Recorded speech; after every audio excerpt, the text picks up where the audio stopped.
नावेद शिको, एक बात बार बार आती है, उस पर भी मुझे लगा आज फरियाल है। फरियाल मतलब फुल एंड फाइनल सेटलमेंट हो जाए हमेशा के लिए।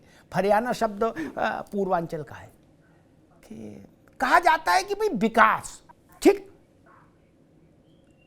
आज इसको जरा समझ डिकोड कर ले। हर दल कहता है कि भाई जो भी सरकार में होता है उसके लिए कहता है कि ये बहुत ही गलत सरकार है और ये जनता को बहुत दुख दे रही है और इस सरकार ने कुछ नहीं किया। और हमने जनता को, कोई कहता चमचम खिलाया, कोई कहता रसगुल्ला खिलाया अपने टाइम में, कोई कहता रबड़ी खिलाई, कोई कहता फालूदा कुल्फी खिलाई। तो ऐसा बौरा, बौरा जानते ना, दिमागी तौर पर विक्षिप्त, ऐसा तो बौरा कोई नहीं कि जो रसगुल्ला खिलाने वाले को तनखैया कर दे, नहीं ना।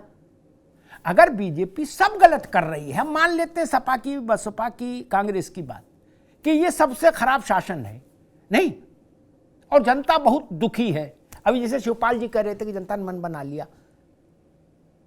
तो इन्होंने ये बता रहे हमने अपने शासन में सब अच्छा किया, तो उन सुनहरी यादों का असर तो दिखना चाहिए, नहीं। और ये कष्ट दे रहे हैं अगर जनता को, तो इनको सजा मिलती दिखनी चाहिए नावेशी को, कि नहीं? हाँ जी बिल्कुल, जी बिल्कुल। अगर आपने अच्छा किया है और आप अच्छा याद दिला रहे हो तो आपको वोट मिलना चाहिए जी। अगर आपने, या फिर आप अपनी बात नहीं कह पा रहे हो, किसी विपक्षी दल की भी ये खूबी होती है कि वो अपनी बात कह पा रहे। अगर आप अपनी बात जनता तक नहीं पहुंचा पा रहे हो तो आप राजनीति से चले जाओ। और अगर भारतीय जनता पार्टी की सरकार में बहुत कष्ट है और आप ये बात कंधा झिझोड़ नहीं पा रहे हो जनता का, उनको बता नहीं पा रहे हो कि तुम सुरक्षित हो, तुम्हारी सुरक्षा नहीं है, तुम्हारे पास रोजगार नहीं है, आप याद नहीं दिला रहे हो, तब भी आप हार रहे हो। ये आपकी हार है, क्योंकि विपक्षी दलों की यही एक खूबी होती है, विपक्षी दलों का यही काम होता है कि वो अपने पुराने कामों को याद दिला के आप प्रेरित करें वोटर को, और मौजूदा वक्त में अगर सरकार कष्ट दे रही है तो बताएं कि ये कष्ट दे रही है। तो मैं एक चीज जो अभी 2-3 जिक्र हुए, मैं बहुत महत्वपूर्ण लगे और ये बात बिल्कुल सही है कि ये सैंपलिंग होगा ये चुनाव, लेकिन उस बात को हम एक थोड़ा सा एक दूसरे नजरिए से भी देखेंगे, क्योंकि हर चीज के अर्थ दो होते हैं और दोनों सही होते हैं। हर चश्मे के 2 शीशे होते हैं और दोनों सही होते हैं। तो ये बात सही है, सैंपलिंग होगी, लेकिन हमें ये बात नहीं भूलना चाहिए कि भारतीय जनता पार्टी जब बहुत बुरी स्थिति में थी, 20-25 के अंदर उसका वोट प्रतिशत था, तब भी वो नगर निगम के ज्यादातर वो कब्जे कर लेती थी सीटों पर। उसकी वजह बहुत साफ है, बच्चा बच्चा जानता है कि प्रदेश का जो शहरी इलाका है उसका वोट इस चुनाव में ज्यादा पड़ता है, और शहर की जनता का विश्वास आज से नहीं, जब नाकाम थी भाजपा, जब भाजपा के ऊपर बहुत बड़ा विश्वास उत्तर प्रदेश की जनता का नहीं था, तब शहर के लोग उस पर विश्वास करते थे और इंतजार करते थे आज नहीं तो कल ये आएगी। उसकी विचारधारा से शहर की विचारधारा मेल खाती है, इसलिए थोड़ा सा सैंपलिंग में ये जरूर इस बात को कोट करना चाहिए। दूसरी बात है, बहुत कम वक्त में कह दूंगा, बसपा का जहां तक सवाल है तो ये बात मुझे बड़ी बचकानी लगती है, और चुनाव में ये जो चर्चा विपक्षी करते हैं कि साहब बसपा ने जो है वो बीजेपी को जिता के, ये बड़ी बचकानी। लेकिन कोई भी प्रतिद्वंदी होगा वो किसी भी तरह से चुनाव लड़े, आप उसके ऊपर सवाल नहीं उठा सकते आप में कितना दम है। और दूसरी बात है कि बसपा अगर 1% भी प्रोग्रेस करेगी तो इसका मतलब ये नहीं है कि भाजपा को वो जिता रही है, इसका मतलब ये भी है कि भाजपा का घाटा होने जा रहा है, क्योंकि बसपा के बारे में मुसलमान कहता है दलित भाग गया है इसलिए हम आएंगे नहीं, और दलित कहता है कि मुसलमान आता नहीं हम उसके पास आएंगे नहीं। अगर कोई मिश्रण जैसा दिख रहा है तो उससे दलित की वापसी हो सकती है बसपा में, और सपा का ही नुकसान नहीं, मुझे लगता है कि भाजपा का नुकसान होगा अगर थोड़ा सा भी बसपा आगे बढ़ती है। दूसरी बात है कि जो एक ध्रुवीकरण है, जब मुसलमानों का वोट बढ़ता है तो ये नुकसान होता है, ये बात भी सही है, और ये बात भी सही है कि ध्रुवीकरण कम हो जाता है जिससे भाजपा का नुकसान हो सकता है। ठीक बात है। कपिश जी, एक जो मैंने सवाल पूछा था उसी मिजाज का एक प्रश्न, कि मान लीजिए मैं भूखा हूं, क्या हाइपोथेटिकल प्रश्न है, मैं भूखा हूं तो ये बात मुझे संजय चौधरी, कपिल श्रीवास्तव, मुन्ना खान या नावेद शिको से तो नहीं जाननी होगी। मेरा पेट मुझे बताएगा कि मैं भूखा हूं, नहीं। जनता कष्ट में है तो कष्ट को दूसरा थोड़ी ना बताता भैया तुम कष्ट में हो, वो तो खुद ही, मेरे पांव में दर्द है तो पड़ोसी थोड़ी ना बताएगा, मुझे पता है कि मेरे पांव में दर्द है, नहीं। तो तो इसमें तो प्रचार की भी जरूरत नहीं होनी चाहिए। फिर अगर जनता वास्तव में कष्ट में होगी तो वो इनको भेज देगी, बहिष्कृत कर देगी? नहीं।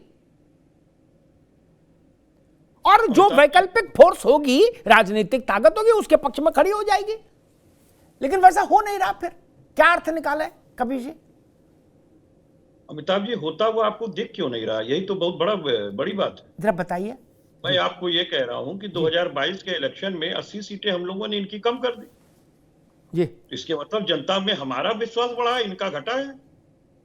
दूसरी चीज मैं आपको कह रहा हूं कि जब हम लोगों ने 4 बार सरकारें बनाई थी तो इतना मत प्रतिशत नहीं लाए, और 2017 की अपेक्षा 2022 में हम 13.5% अपने मतों में वृद्धि की है। और मैं ये पूछ रहा हूं कि जब 210 सीटों पे महज 200 वोटों से 1000 वोटों का मात्र हार का अंतर रहा है, ये पेशानी पे बल इनके ऐसे ही थोड़ी ना आ गया। मैं तो आपको बार बार कह रहा हूं। और मैं दूसरी चीज भी आपको एक बात कह रहा हूं, भली भांति आप जानते हैं कि जब डबल इंजन की सरकार हो, ट्रिपल इंजन की सरकार हो, प्रशासन और शासन और जिस तरीके से संवैधानिक संस्थाओं की इन्होंने चूल्हे हिलाई हुई है, अमिताभ जी आपसे कुछ छुपा है क्या कि 200 से 1000 मत के बीच में अंतर से कैसे हराया जाता है और कैसे जीता जाता है? ये हमें थोड़ी ना कहना है आपको भली भांति जानते हैं। मैं एक बात ये कह रहा हूं कि जो आप कह रहे हैं ना कि जिसको भूख लगी है वो जानता है, उसको भूख लगी है वो जान रहा है जी। इसमें कहीं दो राय नहीं है। अगर ना जान रहा होता तो इन पर विश्वास कम नहीं कर रहा होता। आज किसानों की आय दुगना करने वाले लोगों के मंत्री उकसा के अपने लड़के से 4 किसान मरवा रहे हैं। जो डबल इंजन की सरकार इनकी एक किसानों के लिए लेकर के आती है, उसके बाद यू टर्न हो जाती है, दोनों चीज देश हित में करती है, वो क्या जनता के सामने नहीं है? और एक व्यक्ति इतना बड़ा हो जाता है कि उसका 10 लाख करोड़ रुपए का भ्रष्टाचार नहीं दिखता है। ठीक है कपिल जी, अब आप अभी रुक, मैं संजय चौधरी के पास चलूंगा। यही बात तेजस्वी ने कही थी नीतीश बाबू के खिलाफ कि कितने लाख वोट हमको और मिलते तो हम चीफ मिनिस्टर हो जाते। ये बातें परिपक्व लोग नहीं करते। एक वोट से भी चुनाव हारा जीता जाता है, सड़क पर भी और सदन में भी। ठीक, इसलिए ये तर्क ठीक नहीं। दूसरी बात, एक मिनट कपिल जी, अभी नहीं संजय चौधरी, उसके बाद आप। दूसरी एक बात मुझे और समझ में आती है कि जनता का विश्वास वोट के अलावा जनतंत्र में और कैसे आप नापेंगे? मान लीजिए कांग्रेस आज छत पे खड़ी हो जाए और कहे उत्तर प्रदेश की सबसे ज्यादा जनता की दुलारी पार्टी हम हैं, तो हम कैसे नापेंगे?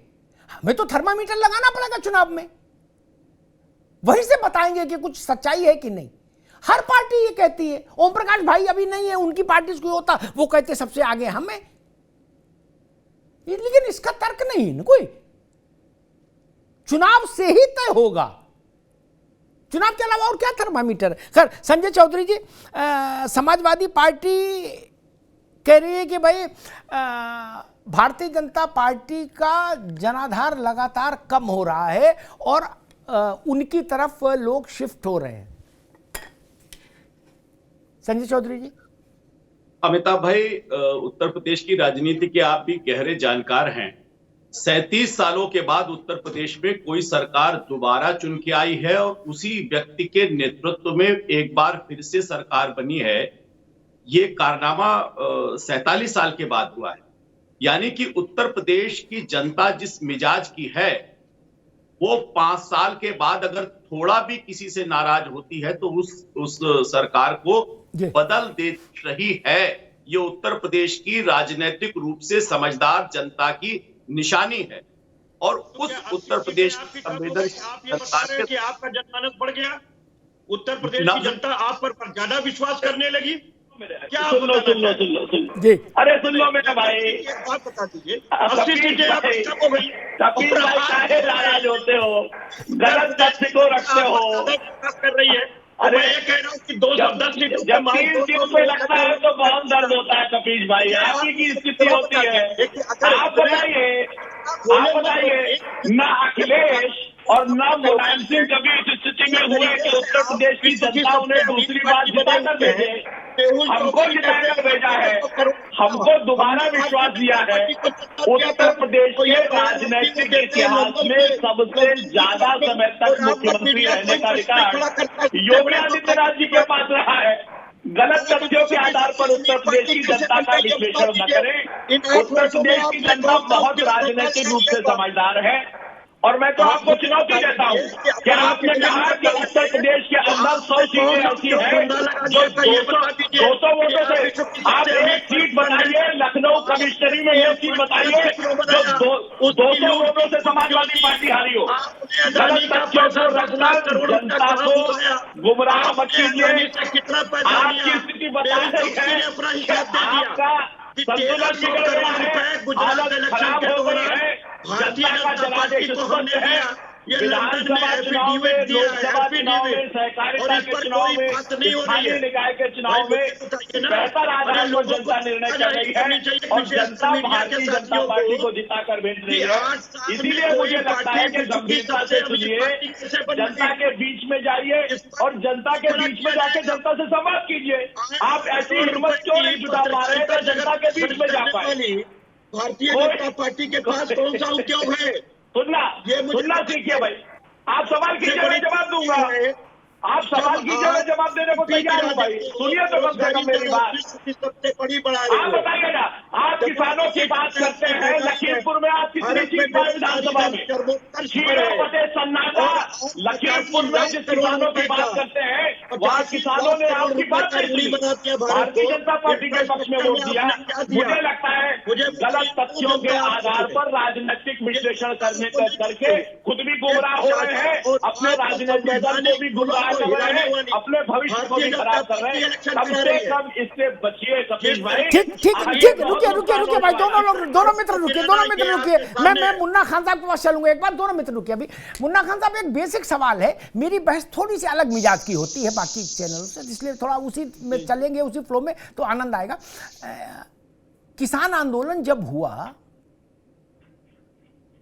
तो कहा गया कि अब बीजेपी निपट गई और सब में ना निपटे, पश्चिम में तो निपटी गई। ठीक, अब यहां इसका कोई पुरसर हाल नहीं मिलेगा। ठीक, उससे और थोड़ा पीछे चले जाएं 4 कदम।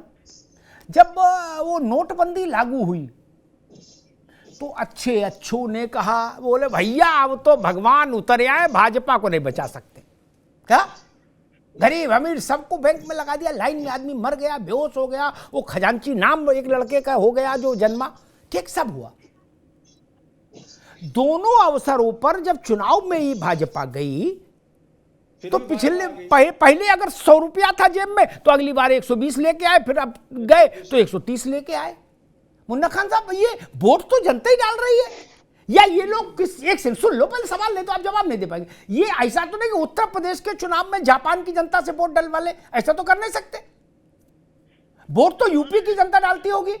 फिर अब जवाब दे दूं? जी देखिए अमिताभ जी, आप बहुत ही सम्मानित एंकर है, मैं बहुत सम्मान करता हूँ। एक चीज समझने की जरूरत है कि आज जो भी दल है वो सिर्फ बीजेपी से नहीं लड़ रहा, बीजेपी के 5 सिस्टम से भी लड़ रहा है। बीजेपी के मसल से, बीजेपी के पावर से, बीजेपी के पैसे से, बीजेपी की मीडिया से, बीजेपी की मशीन से लड़ाई इच्छा से हो रही है। जिस तरीके से आए चुनाव, आपने कहा कि चुनाव जीत जाता, चुनाव हिटलर भी जीतते थे। सारे सिस्टम को हैक करके अगर चुनाव जीतना ही वाहवाही है तो मैं समझता हूँ तू ऐसे चुनाव जीतने पे, जब युवाओं के रोजगार पे बात ना हो तो आप लोग आप ऐलान कर दें मुन्ना भाई, कांग्रेस को ऐलान कर देना चाहिए कि हम केवल जन जागरण करेंगे, चुनाव को थू करते हैं। आज आप जवाब देने दें जी। आज ऊपर से फोन आता है डीएम को कि 5 के 5 सीट बीजेपी के खाते में आने चाहिए जी। विनर कैंडिडेट को 2 घंटे बिठा करके फिर बाद में कहा जाता है कि आप विनर नहीं है। क्या यह लोकतंत्र की हत्या नहीं है? क्या इस तरीके से तानाशाही से सरकार चलेगी? ठीक, क्या सरकार बनाने पे आप इतने अहंकार हो? ठीक, युवा की बात नहीं करोगे, जी मुन्ना भाई, ठीक है, ठीक, अब रुकना, आप रुकिए।